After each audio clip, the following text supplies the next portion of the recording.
नमस्कार, मैं हूं आपके साथ विभा उपाध्याय। न्यूज 18 की आपसे गुजारिश है कि आप घर में रहें, बाहर नहीं निकलें, लॉकडाउन को हल्के में मत लीजिए। इस वायरस को हराने का यही सबसे बेहतर तरीका है, इसलिए घर पर रहें, सुरक्षित रहें और दूसरों को भी सुरक्षित रखें।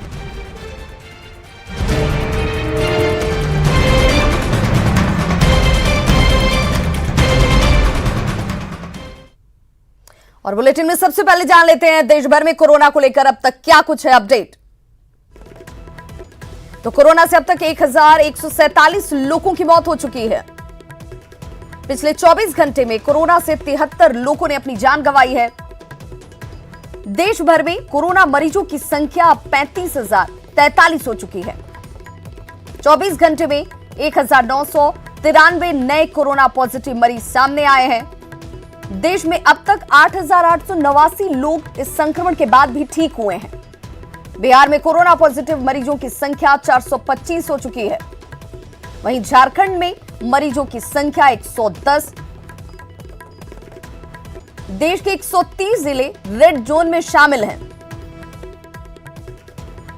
284 जिले ऑरेंज जोन में शामिल हैं और देश के 319 जिले जो हैं वो ग्रीन जोन में हैं। कोरोना रेड जोन में बिहार के 5 जिले शामिल किए गए हैं। कोरोना रेड जोन में मुंगेर, पटना, रोहतास और बक्सर को शामिल किया गया है, यानी कि ये वो जिले हैं जहां पर मामले ज्यादा हैं और ऐसे में इन्हें रेड जोन में रखा गया है। रेड जोन जिलों की लिस्ट में गया को शामिल किया गया है। कोरोना ऑरेंज जोन में बिहार के 19 जिले हैं, जिनमें कोरोना ग्रीन जोन की अगर बात की जाए तो बिहार के 14 जिले ग्रीन जोन में हैं।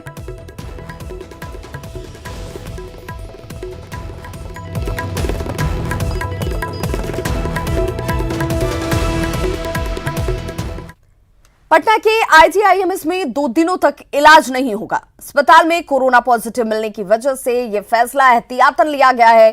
साथ ही अस्पताल के सभी वार्ड और ऑपरेशन थिएटर को सैनिटाइज किया जा रहा है। अब तक अस्पताल में 4 लोग कोरोना पॉजिटिव मिले हैं, जिनमें पैथोलॉजी विभाग का एक कर्मचारी भी शामिल है, जिसके बाद कर्मचारी के साथ उसके पूरे परिवार को क्वारंटीन कर दिया गया है। इसके अलावा अस्पताल के 50 से ज्यादा डॉक्टर और 20 नर्सिंग स्टाफ को क्वारंटीन पर रखा गया है।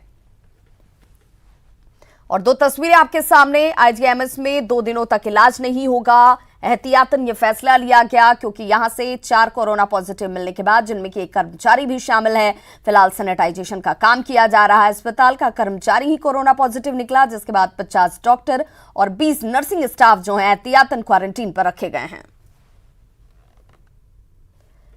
पिछले कुछ दिनों से कोरोना संक्रमण का फैलाव काफी तेजी से हो रहा है। पिछले 1 हफ्ते से जो मामले सामने आए हैं उनमें अधिकांश गांव के हैं। हालात ये हैं कि प्रभावित जिलों की संख्या अब 29 तक पहुंच गई है। सवाल यही कि अचानक से ऐसा क्या हो गया। रफ्तार पकड़ रहा कोरोना संक्रमण, ग्रामीण क्षेत्रों में मिलने लगे मरीज, बढ़ती संख्या ने बढ़ाई परेशानी, क्वारंटीन का नहीं हो रहा पालन।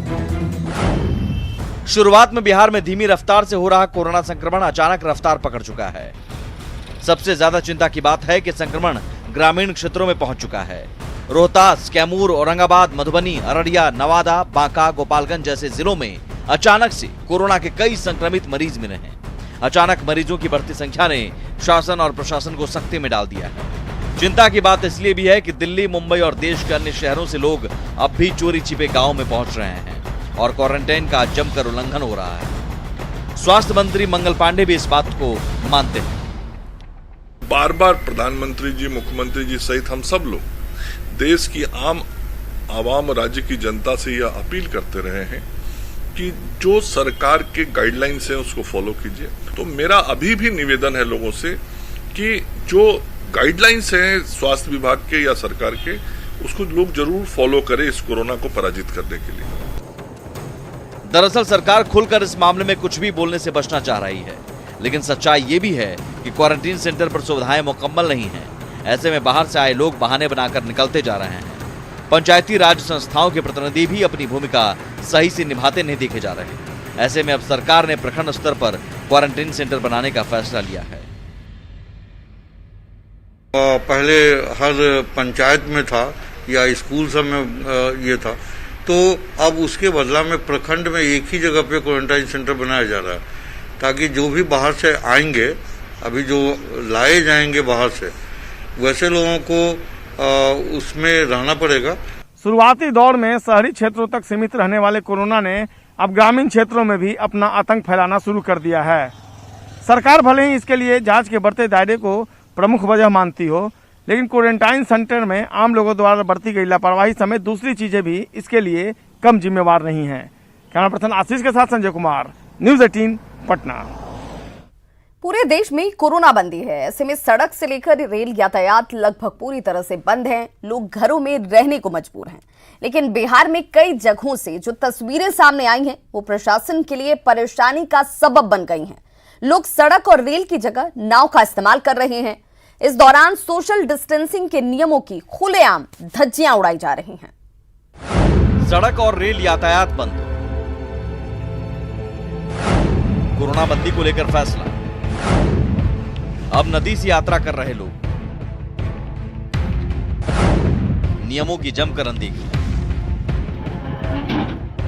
अभी हम पोठिया के खड़खड़ी घाट पे हैं, जहां नाव से एकमात्र यहाँ के ग्रामीण का सहारा नाव ही है, जिससे कि वो लोग यहाँ से आना जाना करते हैं। उस पार बैंक पड़ता है, जहां लोगों को जाना मजबूरी है। ये तस्वीरें हैं किशनगंज जिले के पोठिया की, जहां खरखरी घाट पर धड़ल्ले से नाव का परिचालन हो रहा है।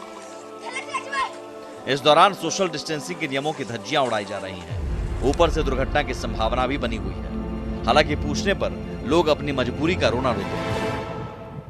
ग्रामीण है, हमको तो उस पार जाना है। अगर बैंक हम वक्त पर नहीं पहुंचेंगे तो हमारा काम अटक जाएगा, फिर दूसरे दिन हमको जाना पड़ेगा। तो क्या हम अपने घरों में बैठे रहें? हमारे पास एक ही चारा है, इस नाव पे सवार होकर जाना है। गोपालगंज से भी दो अलग अलग जगहों की तस्वीरें आई हैं। पहली तस्वीर सिवान से सटे बदरजमी की है, जहां सड़कों पर पहरा है तो लोग नदी के रास्ते यात्रा कर रहे हैं। वहीं दूसरी तस्वीर बेतिया से सटे यादवपुर की है, जहां बेधड़क लोग इस पार से उस पार आ जा रहे हैं। ये हाल तब है जब गोपालगंज और सिवान को रेड जोन में रखा गया है। सिवान जिला बगल में पड़ता है, हमको गोपालगंज जिला में राशन वगैरह खरीदना होता है। अब उधर से पूरा लॉक है, तो नदी पार करके आएंगे तो हमें ना कुछ खाने के लिए खरीद के ले जाएंगे। नियमों का उल्लंघन सिर्फ किशनगंज और गोपालगंज में ही नहीं हो रहा है। 2 दिन पहले बगहा से भी ऐसी ही तस्वीरें सामने आई थी, जहां पाबंदी के बावजूद गंडक नदी में नाव का परिचालन जारी है। ऊपर से एक नाव पर क्षमता से दोगुने और तिगुने लोगों को बिठाया जा रहा है। सवाल है कि लोग समझ क्यों नहीं रहे कि सरकार ने नियम उनके ही फायदे के लिए बनाए हैं, और फिर इस तरह ओवरलोडेड नाव में यात्रा खतरे से खाली नहीं। न्यूज़ 18 के लिए किशनगंज से आशीष सिन्हा और गोपालगंज से मुकेश कुमार के साथ बगहा से मुन्ना की रिपोर्ट। बिहार से बाहर फंसे हुए लोगों को लेकर सरकार ने कोई ठोस फैसला अब तक नहीं लिया है। केंद्र की नई गाइडलाइन के बीच बिहार सरकार ने नोटिफिकेशन जारी कर कहा है कि प्रदेश की सीमा तक पहुंचने वालों को ही राज्य सरकार ब्लॉक तक पहुंचा सकती है, जहां ऐसे लोगों को क्वारंटीन किया जाएगा। परिवहन विभाग की ओर से बिहार की सीमा तक पहुंचने वाले यात्रियों को लाने की व्यवस्था की जाएगी। गुरुवार को परिवहन विभाग ने सभी जिलों के डीएम और एसपी को इस बाबत दिशा निर्देश जारी किए हैं। यह हाल तब है जब लाखों प्रवासी अपने राज्य लौटने की गुहार लगा रहे हैं। बिहार सरकार के पास इतनी बसें नहीं हैं कि लोगों को वापस लाया जा सके, जबकि गृह मंत्रालय की नई गाइडलाइन में यह साफ कहा गया है कि केवल बसों से ही बाहर फंसे लोगों को अपने प्रदेश लाया जा सकता है।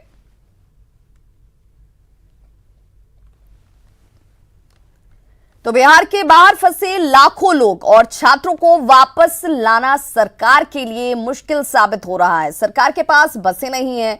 सुशील कुमार मोदी ने स्पेशल ट्रेन चलाने की मांग की, लेकिन गृह मंत्रालय ने यह साफ कर दिया कि बसों के जरिए ही घर वापसी संभव होगी। विशेष ट्रेनों की व्यवस्था की जाए, नॉन स्टॉप ट्रेन, क्योंकि बिना स्पेशल ट्रेन से की व्यवस्था किए हुए केवल बसों से लाना संभव नहीं होगा। बिहार के डिप्टी सीएम ऐसी बातें क्यों कह रहे हैं? क्यों केंद्र सरकार की नई गाइडलाइन से हटकर बस की जगह ट्रेन चलाने की मांग कर रहे हैं? तो जरा समझिए। एक अनुमान के मुताबिक 10 लाख लोग बिहार वापस लौटना चाहते हैं, जबकि बिहार में सरकारी बसों की कुल संख्या महज 600 है और प्राइवेट बसों की संख्या करीब 15,000 है। सोशल डिस्टेंसिंग के मुताबिक एक बस में 25 लोग बैठ सकते हैं, यानी सभी बसों को लगा भी दिया जाए तो लोगों को बाहर से लाने में महीनों लग जाएंगे। ऐसे में बस से कामगारों को वापस लाना मुमकिन नहीं दिखता। वैसे बिहार सहायता ऐप पर 27 लाख लोगों ने रजिस्ट्रेशन कराया है और बिहार सरकार ने 17 लाख लोगों को 1-1 हजार की सहायता राशि दी है। ये तो महज कुछ राज्यों के आंकड़े हैं।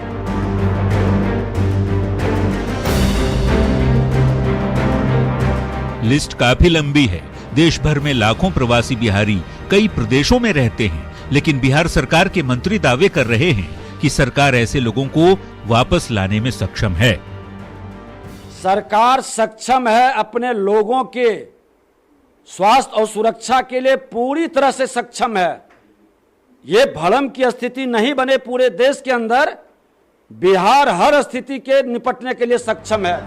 इन सब के बीच बिहार के डीजीपी ने चेतावनी भरे लहजे में कहा है कि नियमों का उल्लंघन करने वालों पर पुलिस सख्ती से पेश आएगी। बॉर्डर पर जहां भी राज्य की सीमा है, सीमा पर हम लोगों ने क्वारंटाइन सेंटर बनाया है, वहां पर उनके रहने खाने की व्यवस्था की है। छुप करके बिना अपना टेस्ट कराए गांव में लोग अगर जाएंगे, घर में जाएंगे, तो वो ठीक नहीं होगा। वो लॉकडाउन के नियम का उल्लंघन है, इस पर वो कार्रवाई हो सकती है। जाहिर सी बात है, गृह मंत्रालय की नई गाइडलाइन के मुताबिक कुछ शर्तों के साथ प्रवासी मजदूर और छात्र अपने प्रदेश वापस लौट सकेंगे, लेकिन शर्तों के साथ ही सवाल यही कि आखिर इतनी बड़ी संख्या में लोगों को वापस कैसे लाया जाएगा। न्यूज़ 18 के लिए पटना से आनंद अमृतराज और अमित कुमार के साथ ब्यूरो रिपोर्ट। तो ये सवाल और इस सवाल का जवाब अभी किसी के पास भी नहीं, और ये कब तक संभव होगा ये भी देखने वाली बात। कोरोना के संक्रमण से बचने के लिए सोशल डिस्टेंसिंग के साथ स्वच्छता भी बेहद जरूरी है, लेकिन दुमका में डंपिंग यार्ड के आसपास लोग रहने के लिए मजबूर हैं। तस्वीरें देखिए, इसके आसपास रहना कितना मुश्किल है। क्या है पूरा मामला, बता रहे हैं संवाददाता पंचम झा।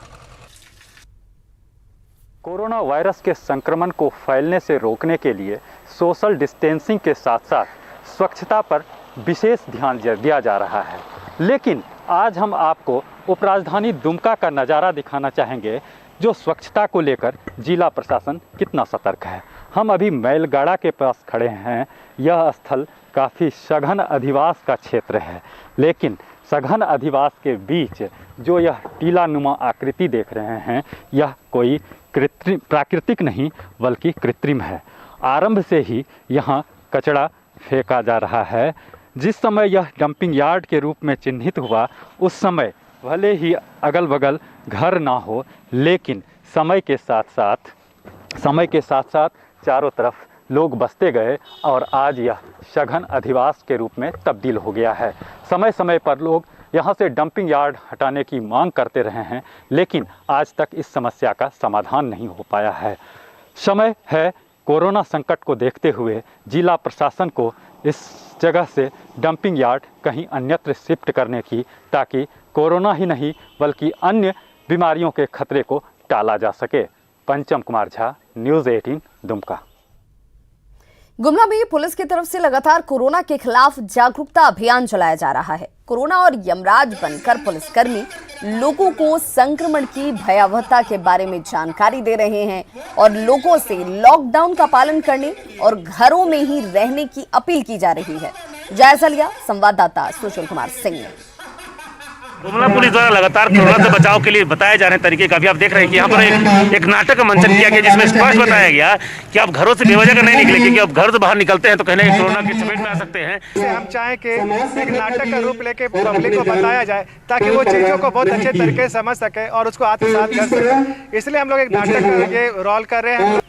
सरकार के दिए हुए निर्देशों का अनुपालन सख्ती से नहीं करेंगे, हाथ को समय समय पर सैनिटाइज नहीं करेंगे, तो वो बेशक वो कोरोना के दायरे में आ जाएंगे, और कोरोना के दायरे में आने के बाद हम सभी जान रहे हैं कि ये बीमारी नहीं महामारी है। इसका इलाज हमारे भारत देश में अभी संभव नहीं है। तो निश्चित रूप से आप देख सकते हैं गुमला पुलिस की पहल काफी सार्थक है। विगत कई दिनों से लगातार पुलिस द्वारा नाटक का मंचन किया जा रहा है। पर्पस ये स्पष्ट है कि आप जब घरों से निकलते हैं पुलिस से बहाना बनाते हैं, बहाना मत बनाएं, क्योंकि बहाना बनाकर आप अपने जीवन से खिलवाड़ करते हैं। और जहां आज तक गुमला बचा हुआ है कोरोना पॉजिटिव होने से, अगर आपकी एक लापरवाही से गुमला का एक व्यक्ति भी पॉजिटिव हो गया तो गुमला के लिए भयावह परिस्थिति पैदा हो सकती है। न्यूज़ 18 के लिए गुमला से सुशील कुमार। आज जानकी नवमी है और इस मौके पर हर साल पूरे देश में उत्सव सा माहौल रहता है। भगवान राम की पत्नी माता सीता का जन्म उत्सव मनाने के लिए लोग बड़े ही उत्साहित रहते थे, लेकिन इस बार कोरोना महामारी के बीच माता सीता के जन्मस्थली सीतामढ़ी में किसी तरीके का आयोजन नहीं किया जा रहा है। देखिए ये रिपोर्ट। यह वही पवित्र स्थल है जहां राजा जनक ने त्रेता युग में वर्षा लाने के लिए हल चलाया था तो धरती के गर्भ से माता सीता प्रकट हुई थी। इस पवित्र स्थल की चर्चा पुराणों में भी है। आज जानकी नवमी है और हर साल जानकी नवमी को लेकर पूरे देश में उत्सव सा माहौल रहता है, लेकिन इस बार कोरोना संक्रमण के कारण पूरे देश में सन्नाटा पसरा हुआ है और माता सीता की यह जो पवित्र भूमि है वहां भी पूरी तरीके से सन्नाटा पसरा हुआ है। पिछले 23 तारीख से मंदिर का जो पट है वह पूरी तरीके से श्रद्धालुओं के लिए बंद कर दिया गया है। इक्के दुक्के लोग माता सीता और भगवान राम की पूजा अर्चना करने यहाँ आते हैं। आज जानकी नवमी है और यहाँ कुछ खास आयोजन नहीं हो रहा है। अभी इस वक्त मेरे साथ खड़ा है मंदिर के पुजारी, जिनसे बात करते हैं और जानने की कोशिश करते हैं कि आज किस तरह का आयोजन है। आज कुछ खास आयोजन है क्या? जी, यहाँ पर हर साल के भांति इस साल भी आयोजन होता, बाकी सब उदासी छा गया है। और यहाँ पर कुछ आयोजन साधारण में खाली पुजारी जी लोग रहकर रामायण पाठ करते हुए जानकी जी का जन्म उत्सव मनाते हैं और प्रजा को कहा गया है अपने घर में ही जानकी जी का जन्म उत्सव मनाया जाए। जानकी मंदिर में दर्शन करने नहीं आए और घर घर में जानकी जी वास करते हैं। कि कोरोना वायरस के कारण इस बार जानकी नवमी को लेकर किसी भी तरह का मंदिर में कोई आयोजन नहीं हो रहा है। दूसरे साल यहाँ पूरे शहर में उत्सव सा माहौल रहता था। राकेश रंजन, न्यूज़ 18, सीतामढ़ी। घाटशिला के बहरागोड़ा में बिहार के 7 मजदूर फंसे हैं। ये मजदूर 45 दिन पहले नदी पर बांध निर्माण के लिए यहां लाए गए थे, लेकिन लॉकडाउन की वजह से ये मजदूर यहां पर फंस गए। गुहियापाल गांव में इन मजदूरों ने शिव मंदिर में शरण ले रखी है। स्थानीय विधायक ने कहा कि सभी राज्यों के फंसे मजदूरों की मदद की जाएगी।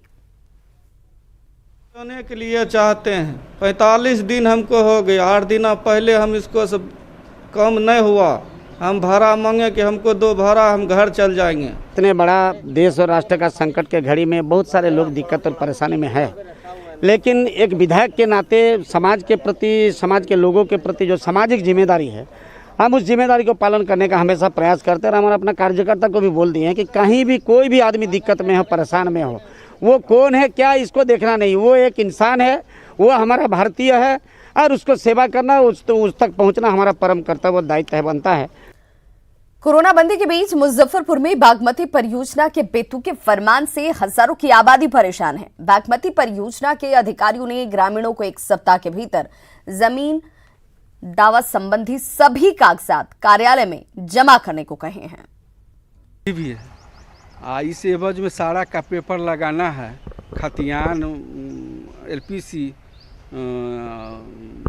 1000 का स्टाम्प, ये सब लगाना है। तो कोरोना में तो रसीद तो कटबे नहीं करता है। दिक्कत यही है, जो मेरे घर का जो नापी करके ले गए तो बिल्कुल कम 1.5 डिसमिल में किए हैं, जबकि 15 डिसमिल में मेरा घर है। 41 डिसमिल रकबा है। बोलते हैं सुधार करने के लिए, बोलते हैं कहीं कुछ नहीं होगा, जो है वही पेमेंट मिलेगा। बागमती परियोजना 1965 में लाई गई थी। कटरा इलाके में लखनदेई नदी और बागमती नदी की धारा को 3 किलोमीटर के पेटी में दोनों छोर पर तटबंध का निर्माण करना है। मुजफ्फरपुर में साल 2007 से ही बागमती परियोजना की ओर से औराई, कटरा और गायघाट के कुछ हिस्से में तटबंध निर्माण का काम चल रहा है। औराई प्रखंड के उत्तरी और दक्षिणी तटबंध का निर्माण पूरा हो चुका है, लेकिन वहां के लोगों को मुआवजा देने, तटबंध के बाहर जमीन अधिग्रहण कर फिर से गांव बसाने का काम आज तक पूरा नहीं हुआ है। इसके उलट मुआवजे की मांग करने वाले विस्थापित संघर्ष मोर्चा के लोगों पर धारा 302 जैसी धाराओं में नामजद आरोपी तक बना दिया गया है। ये तो आज नोटिस फर्स्ट नोटिस हो रहा है गंगिया को। इससे पहले नवादा जहां आप खड़ा हैं इसका नोटिस 14 में हुआ, 16 में हुआ फाइनल। उससे पहले 14 से नोटिस है, लेकिन फाइनल पैसा भुगतान के लिए 16 में हुआ। आज तक उसका भुगतान नहीं हुआ, सबका मूल्यांकन लग चुका है और केवल उसको नोटिस करना था।